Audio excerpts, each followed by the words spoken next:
लगा देना। मेरा तो पेट ये सब देखकर ही भर गया, मुझे खाना खाने की कोई जरूरत नहीं है। अरे मेहमान लोग तो ऐसे ही बोलते हैं, तुम इनके लिए खाना लगा देना, मैं मुंह हाथ धो करके आता हूँ। अरे कमला, तू कहाँ जा रही है? तू मुझे एक बात बता, तू अपने पति की पैर क्यों छू रही थी? अरे वो मेरे पति हैं और पति के पैर छूना तो पत्नी का धर्म होता है। आई कांट बिलीव यार, तू कौन से जमाने में जी रही है? और आज के जमाने में कौन ही पैर छूता है? और अगर तू इस तरह अपने पति की पैर छुएगी ना, तो वो समझेगा कि तू उससे दब कर रहती है। यार ऐसी बात नहीं है, वो ना मुझसे बहुत प्यार करते हैं। तो तेरे कहने का क्या मतलब है? मेरे पति मुझसे प्यार नहीं करते?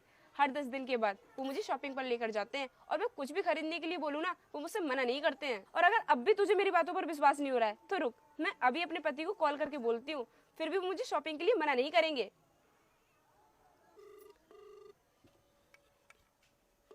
हाँ बोलो अनुष्का। वीर, कहाँ हो तुम? जल्दी से आ जाओ, हम शॉपिंग पर चलते हैं। क्या कहा तुमने? शॉपिंग पर चलते हैं?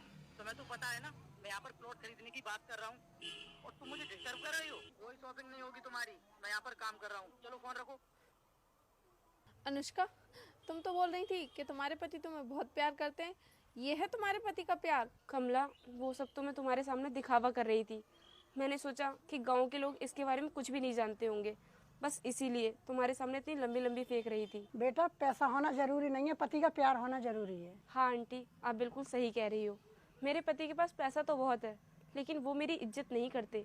किसी के भी सामने मेरी ऐसे ही बेइज्जती कर देते हैं। अनुष्का, बेशक हमारे घर पे सारी सुख सुविधाएं नहीं है, लेकिन मैं और मेरे पति एक दूसरे से बहुत प्यार करते हैं और मैं इसी में बहुत खुश हूँ। हाँ आरती, तू बिल्कुल सही कह रही है। और यार मुझे माफ़ कर दे, मैंने तुम्हारे बारे में कितना उल्टा सीधा बोला। मैडम, मैं एक बात आपसे ज़रूर कहना चाहता हूँ कि बेशक हम गांव में रहते हैं, लेकिन हमें ना दूसरों की इज्जत करना बहुत अच्छे से आता है।